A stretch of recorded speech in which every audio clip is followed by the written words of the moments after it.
Eli! Aramon's voice was no longer a smooth purr, but a crack of thunder against the castle walls. This foolishness ends now. Let us in. We only wish to talk.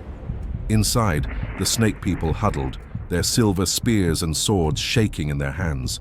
They could hear them now, a soft, scraping sound as countless hands and bodies pressed against the stone walls and boarded up windows.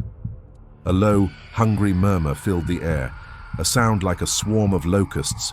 It was the sound of a thirst that had lasted for months. Eli's heart hammered against his ribs. He looked at Tandoro. "We hold the line," Tandoro said. "They cannot enter without an invitation." That's when Eli's eyes scanned the room, his blood running cold. "Where is Daniel?" "Daniel?" Eli turned. "Has anyone seen him?" No answer. In the basement, Daniel stood. Nyoka'tu was bound, her mouth gagged, her arms tied. When she saw him, she smiled through the cloth.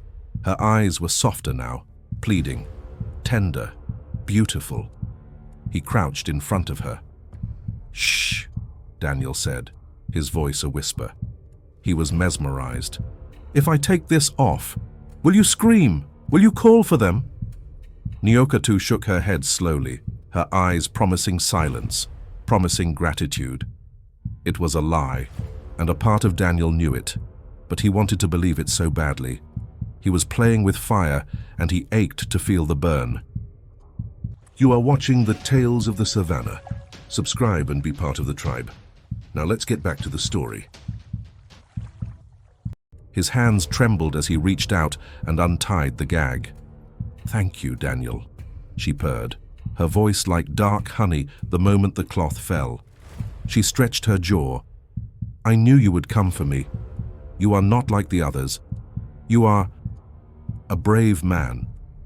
Daniel gulped. Something about her voice curled around his ribs and pulled. She wasn't just a creature. She was art, and he wanted to see more. "You promised," he whispered. "What?" she asked, feigning innocence. "The fangs." Nyoka'tu tilted her head. "You want to see my fangs?" He nodded, smiling like a child at a magic trick. "Yes, please."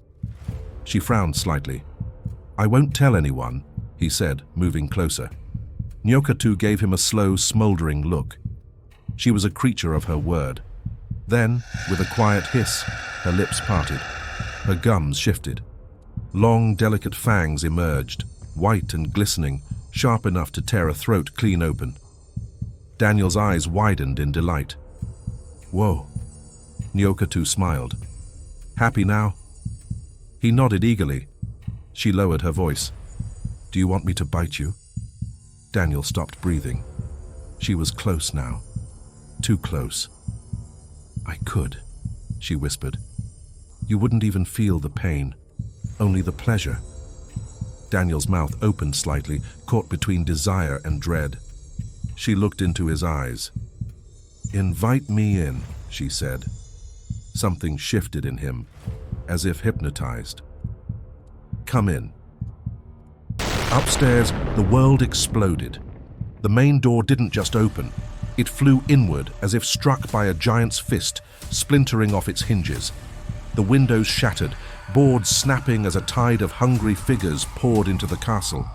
It was an ambush. The Damu Laivu moved like liquid shadows, their eyes burning with red hunger.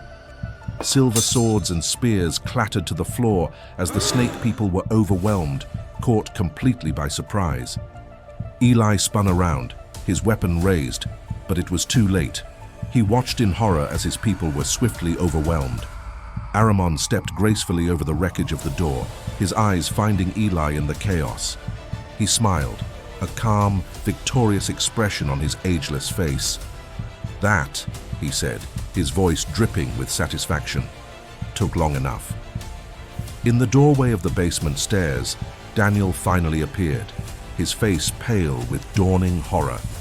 He saw the vampires hissing and circling his people. He saw the look of utter betrayal on his uncle's face.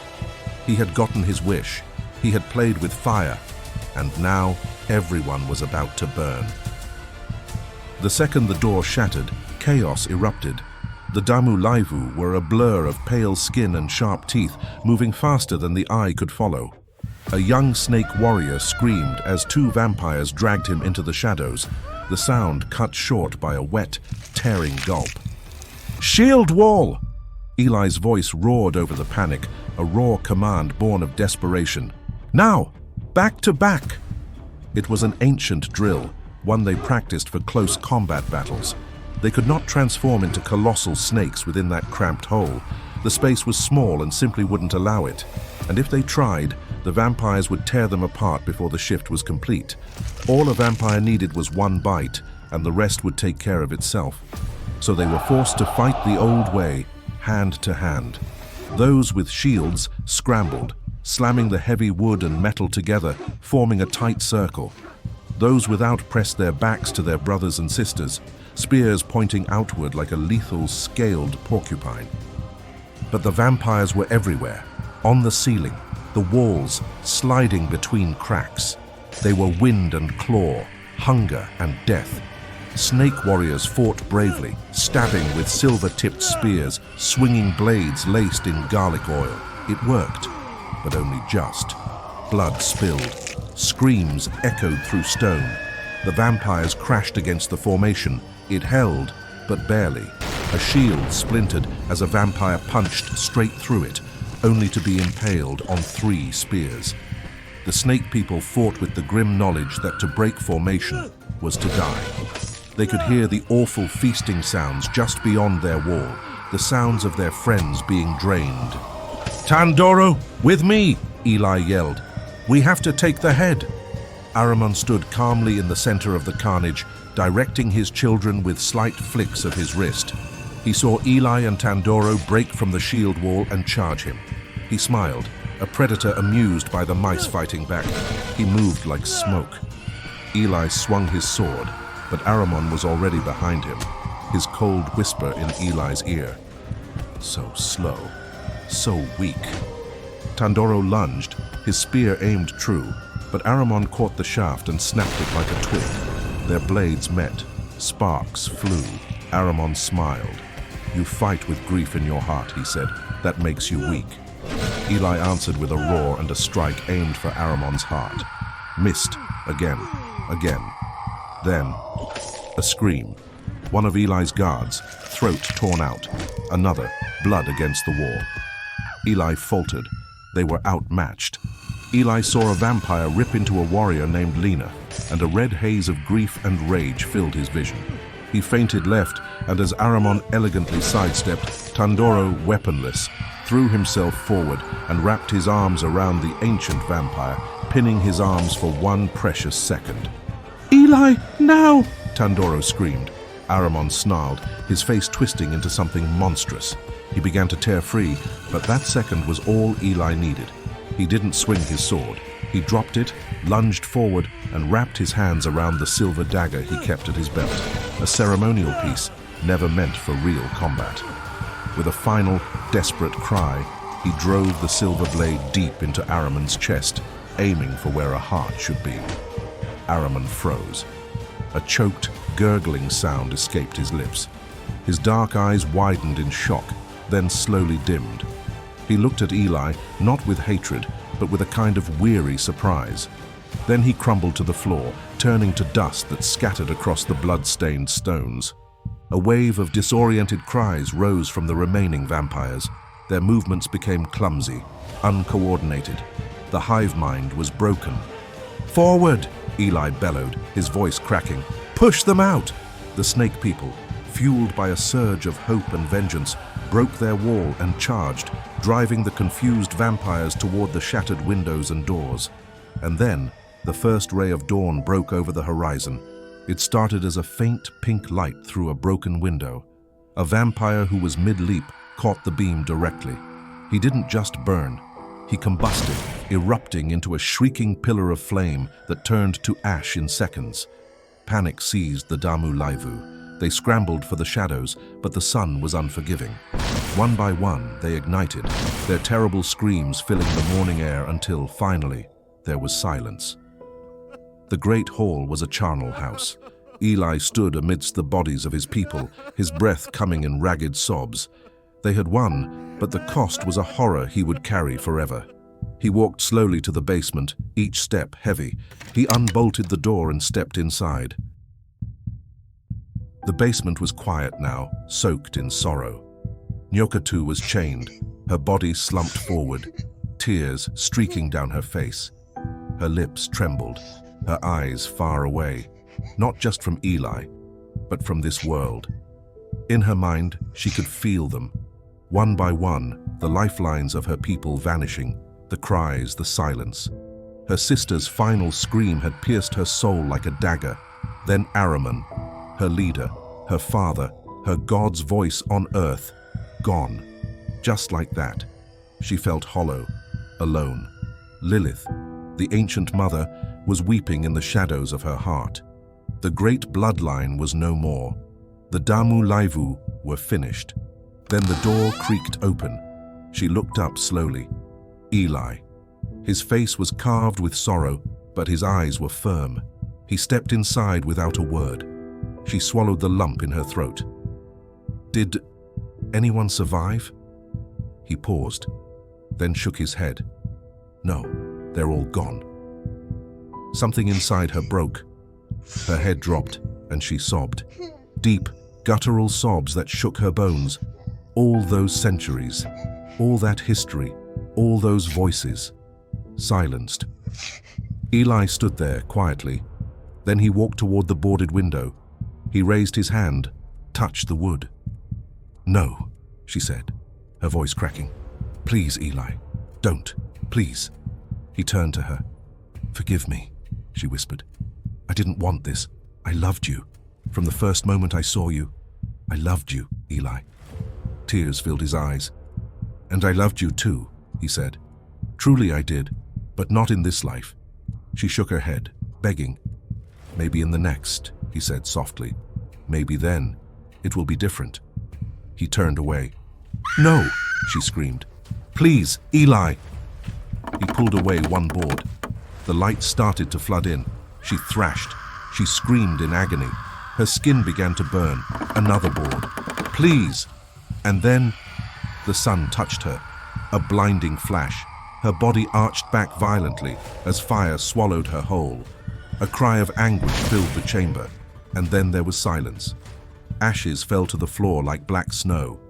Eli stood there, unmoving, his chest rising and falling, a tear tracing down his cheek. He stared at the ashes. What had they been? The two of them, lovers, enemies, both. He didn't know.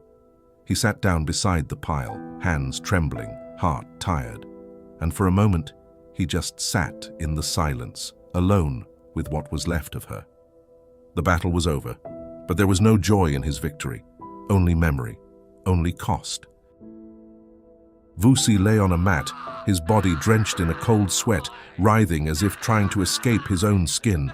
The oldest and most skilled healers of Snake Island stepped back, their faces grim. "It is no use, my queen," one said to Asa, his voice heavy. "We cannot draw out the poison." "Why not?" Palesa cried, her voice cracking. "Because it is no longer a poison in his blood," the healer explained gently. "It is his blood. His body fights any cure we offer." Asa placed a firm hand on Palesa's shaking shoulder. "There is one more we can try." Her voice was low, meant only for Palesa. "But the path is dangerous, and the one who walks it is old and strange." "Anyone," Palesa whispered, her eyes never leaving Vusi's tormented face. "I will try anything." They traveled to the deepest, most secluded part of the island, where the jungle grew so thick it blotted out the sun. The entrance to the cave was a mere slit in a wall of ancient rock, hidden behind a curtain of weeping vines. Inside, the air was cool and still, smelling of dry earth and deep time. An ancient man sat cross-legged in the center of the main cavern. His eyes were milky white, seeing nothing and yet seeming to see everything. His skin was like wrinkled parchment. Asa bowed her head. "Oracle, we come to you in great need." The blind oracle did not turn his head, but a slow smile touched his lips. My queen. His voice was the rustle of dry leaves. I am but a vessel. I am here for your pleasure. What does the great Asa ask of this old man? The boy, Vusi. He has been poisoned by human blood. Our healers cannot help. The oracle was silent for a long moment.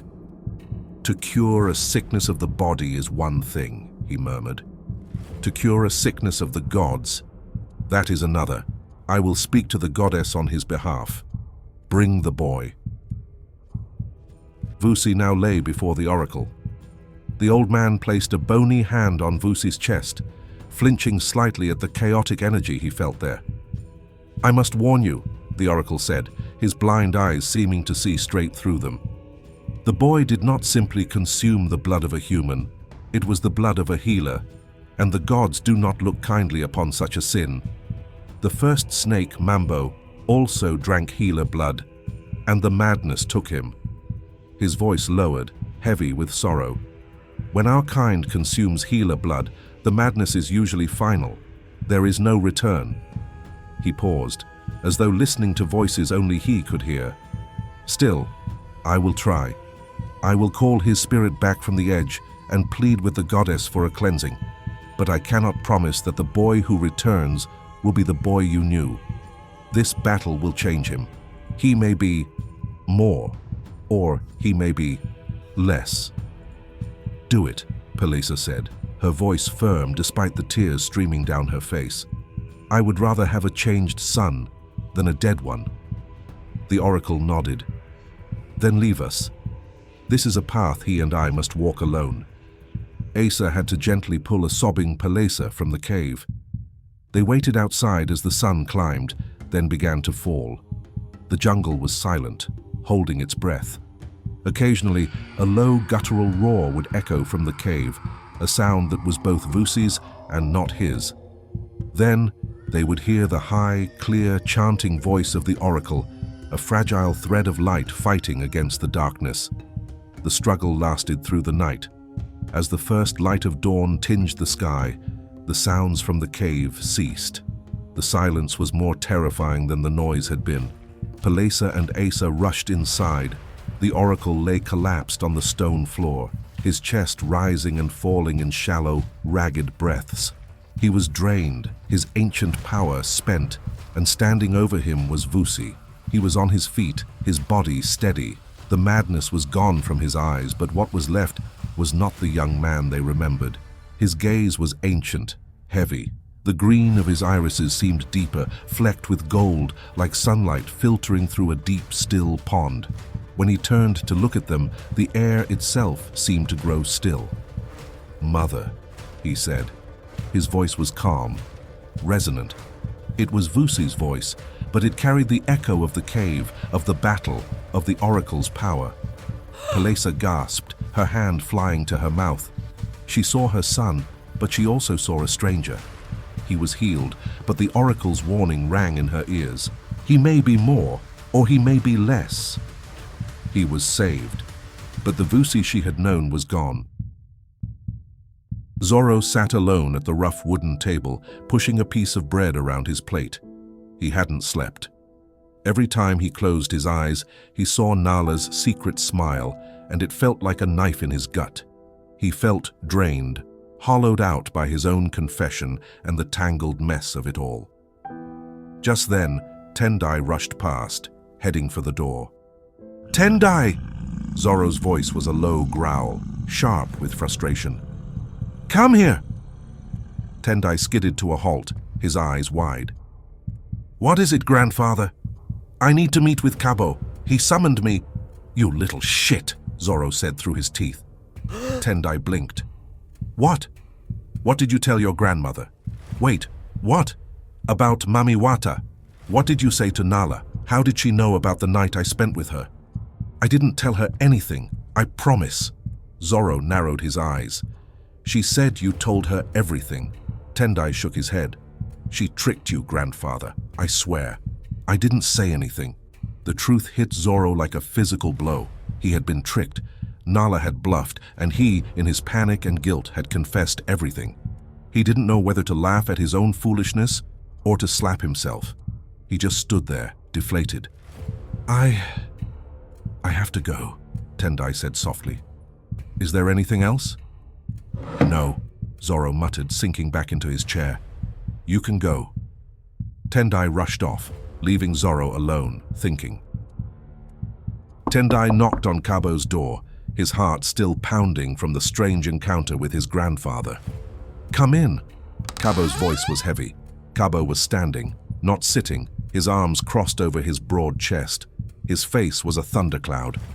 Sit, he commanded. Tendai sat, bracing himself. It is about Malaika, Kabo began, his voice tight with clear frustration. Her belly is growing bigger. I will not have an unwed girl with child in my household. It brings shame. Tendai didn't hesitate. Yes, Kabo, I understand. I will marry her now, if it were possible. I love her. Then he added gently, but she says she does not want a big wedding. She finds the circumstances embarrassing. She would like something small, just for family. He looked up at the stern leader. If you could do us the honor of officiating the wedding, Malaika and I would love that very much. Kabo's stern expression melted away. The frustration vanished, replaced by a slow, deep smile that reached his eyes. The storm cloud had passed, leaving only warm sun. When do you want this to happen? The day after tomorrow, Tendai said, hope blooming in his chest. We'll be ready, Kabo said, his voice now warm and full of pride. That is very good. Thank you, Kabo. As Tendai left to tell Malaika the wonderful news, Kabo stood by the window, his earlier frustration completely forgotten. The family was growing. Despite all the chaos and danger, there was still this, something sweet and beautiful and pure. The worn leather pouch felt heavy in Diallo's hand, a familiar weight he'd hoped never to feel again. He unknotted the tie and slid out a small, cheap burner phone, its plastic shell cool against his palm. His thumb moved with practiced efficiency, dialing a number he'd memorized but never saved. It rang twice. Yes? The voice on the other end was smooth, practiced. The doctor, the same man who had once sold Diallo and the hunters' snake people venom, the same man who had deep, quiet ties to Kwame. It's me, Diallo said. I assumed as much, the doctor replied. How can I help? I have a job for you. You know it'll cost. Money is not a problem. A pause. Then speak. They spoke for only 4 minutes, 4 precise minutes. When Diallo hung up, the phone disappeared back into the pouch. Soon, everything would be in place.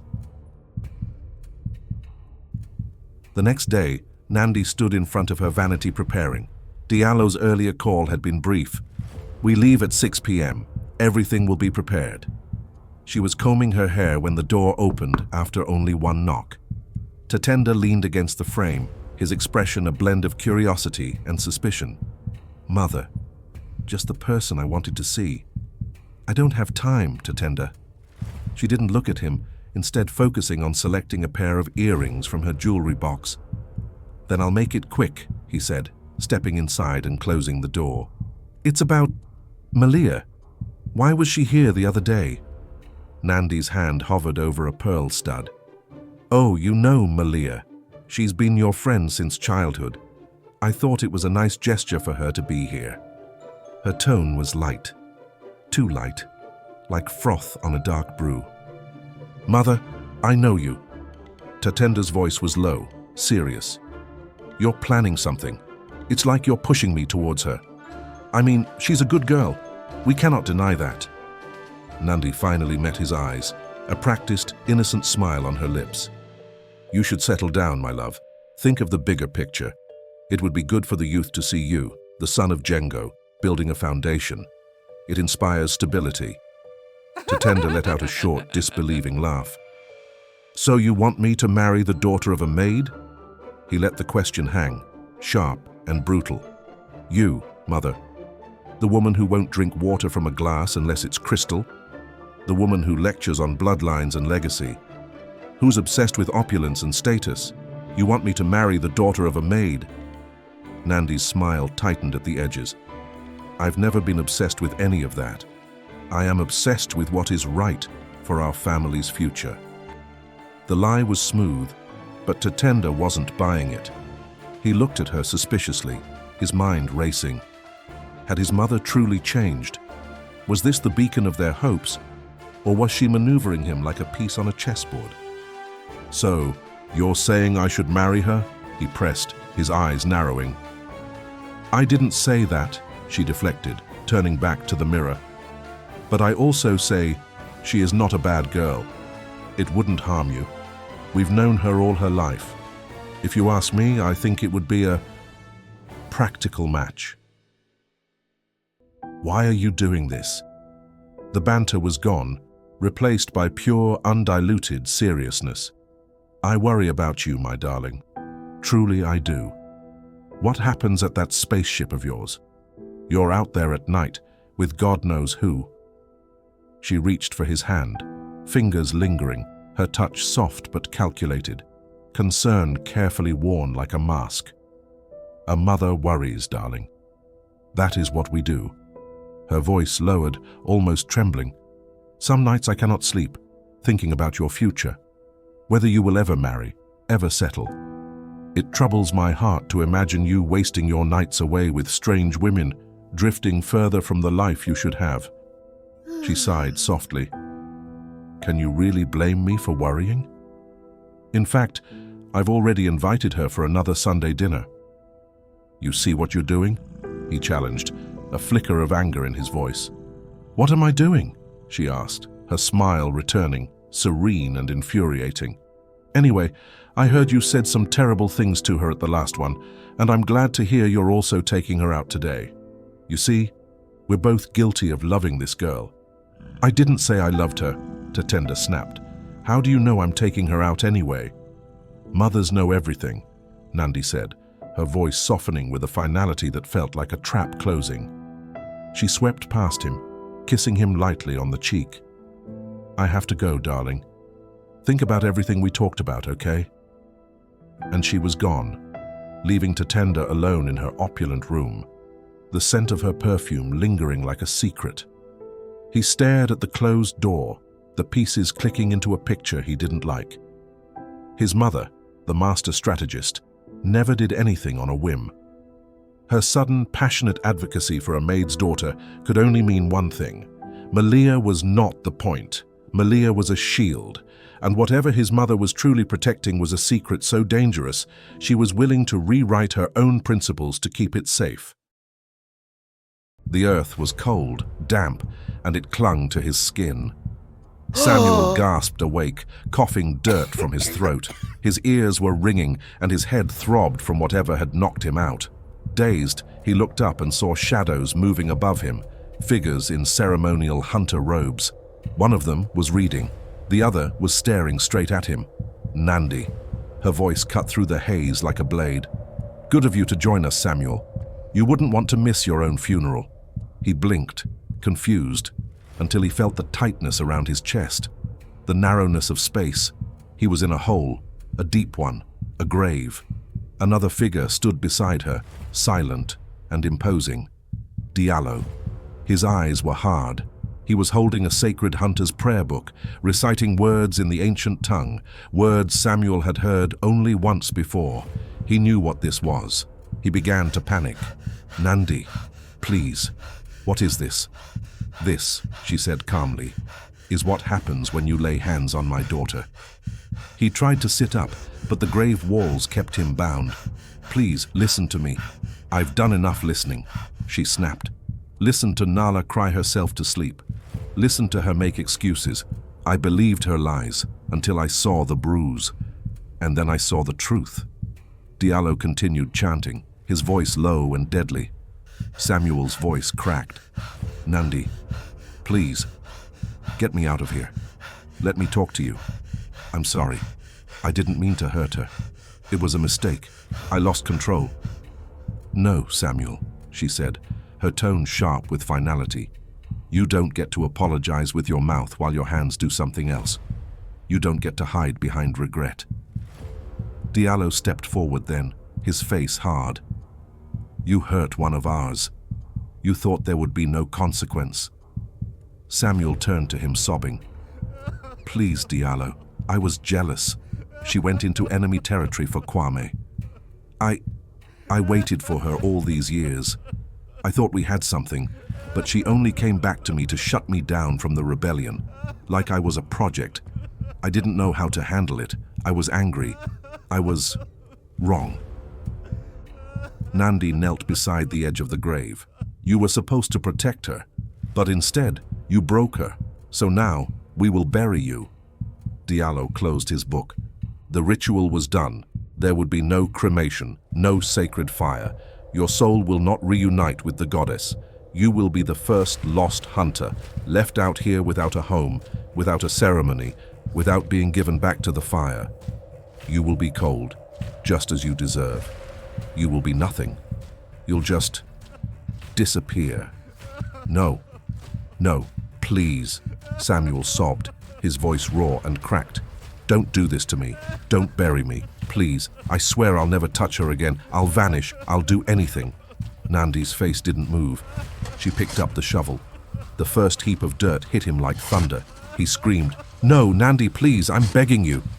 Another heap of soil. Diallo stepped back, his face unreadable. He joined in, lifting another shovel of earth. Samuel clawed at the dirt as it piled over him. His screams grew louder.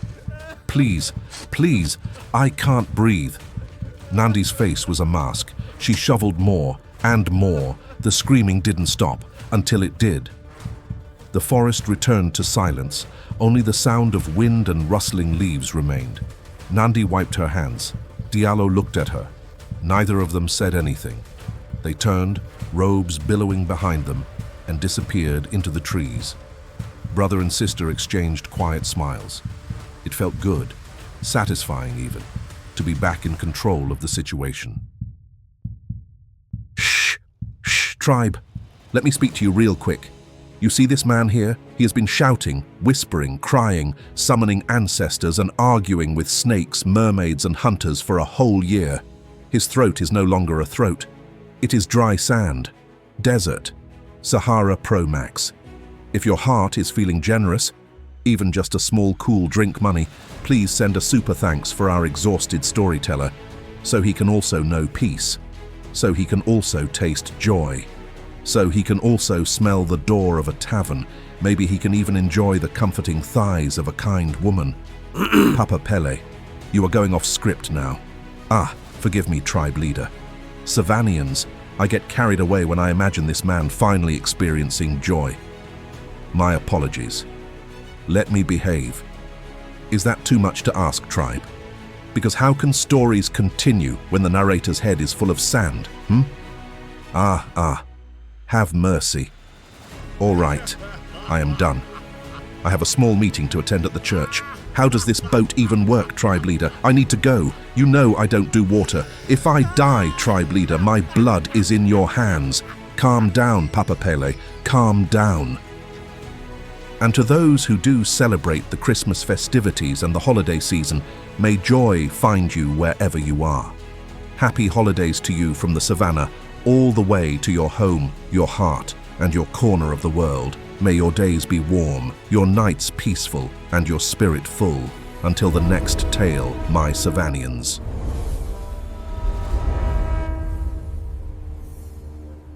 Want to support the channel and become an even bigger part of our tribe? You can join for as little as the cost of a coffee each month. Your support helps me continue creating the content you love, but of course, just having you here is already more than enough. Thank you for being part of this journey. To those of you who have already joined the tribe, thank you from the bottom of my heart. You are truly the heartbeat of this channel. And as always, thank you for watching our story, and we hope you enjoyed it. What lessons did you draw from this story? Share your thoughts with us in the comments below. Don't forget to subscribe and be part of the tribe. Thank you for watching The Tales of the Savannah. We will see you next time in the Savannah.